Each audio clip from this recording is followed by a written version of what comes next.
काली पत्नी। अरे रानी, तुम सांवली, ऊपर से यह काली साड़ी, वो अच्छी दिखेगी क्या तुम्हारे ऊपर?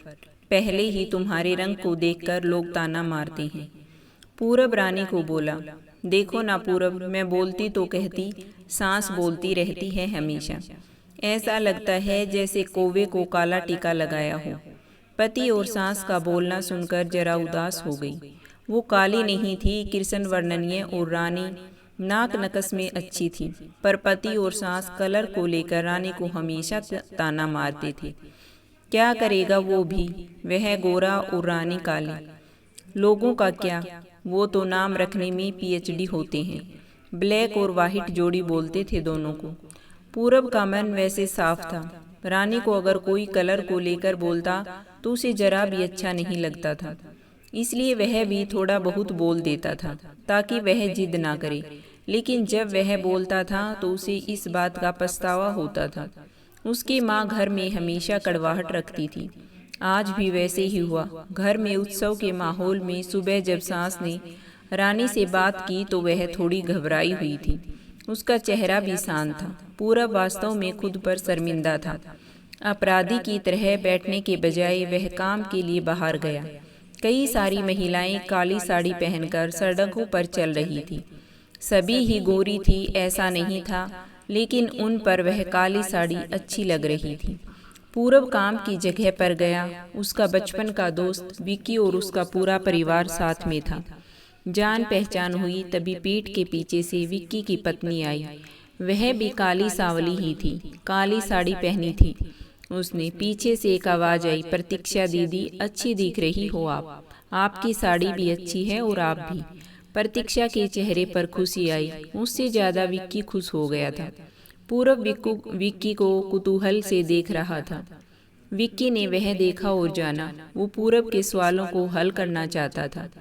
विक्की ने पूरब से सीधे ही पूछ लिया, पूछो, तुम्हारे मन में जो भी है, मैं तुम्हें उसका उत्तर देने के लिए तैयार हूँ। पूरब पहले हड़बड़ाया, फिर वह बोलने लगा कि नहीं नहीं, ऐसा कुछ भी नहीं है।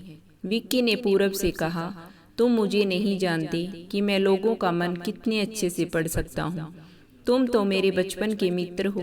तुम्हारे मन की बात भला मुझसे कैसे छुपी रह सकती है? विक्की आगे बोला, चलो ठीक है, तुम्हारा सवाल भी मैं ही बता देता हूँ। तुम यही सोच रहे हो ना कि मेरी पत्नी जो रंग से काली है और आज उसने काली साड़ी पहन रखी है, फिर भी वह और मैं इतने खुश कैसे? पूरब सब कुछ शांति से सुन रहा था और कुछ भी बोल नहीं पा रहा था। विक्की बोला, काला रंग ऐसा रंग है जिसमें दुनिया का कोई भी रंग मिला दे वह कभी नहीं बदलता, यानी कि किसी और रंग की संगत में वह अपना अस्तित्व कभी नहीं छोड़ता।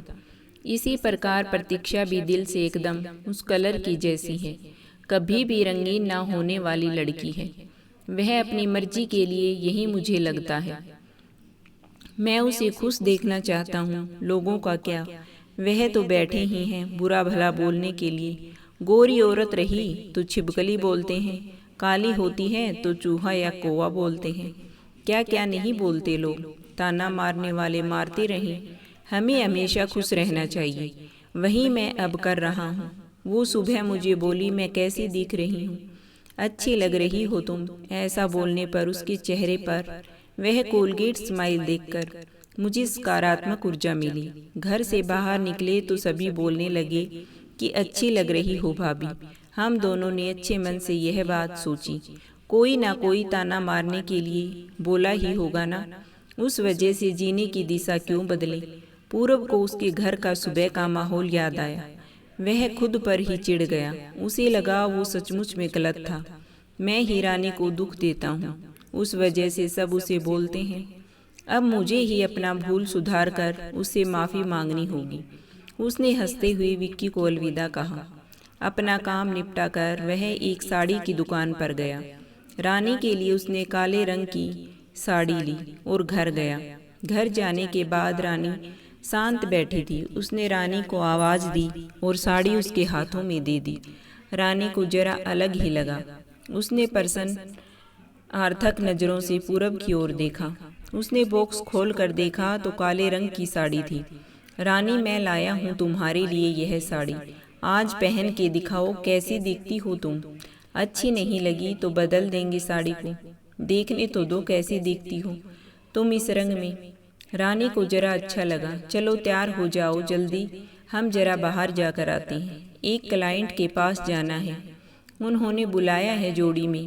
पूरब का बोलना सुनकर रानी तैयार होने गई। काली साड़ी, उस पर हल्का सा मेकअप और लंबे बालों की चोटी। पूरब भी क्या, पूरब की माँ भी रानी को देखते ही रह गई। पूरब बोला, रानी सॉरी। हाँ, अरे लोगों की बातों में आकर मैं तुम्हें हमेशा बोलता रहा, और खरा सौंदर्य किसमें है यह मैं भूल गया था।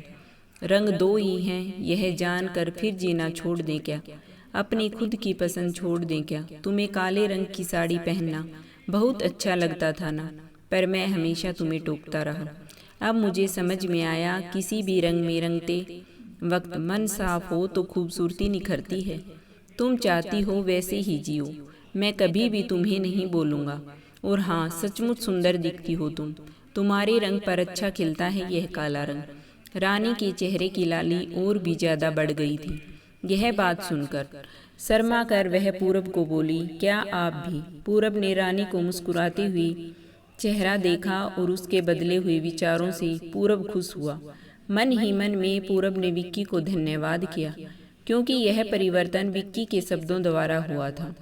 खूबसूरत दिखने के लिए खूबसूरत दिखना जरूरी नहीं है, बल्कि खूबसूरत सोच होना जरूरी है।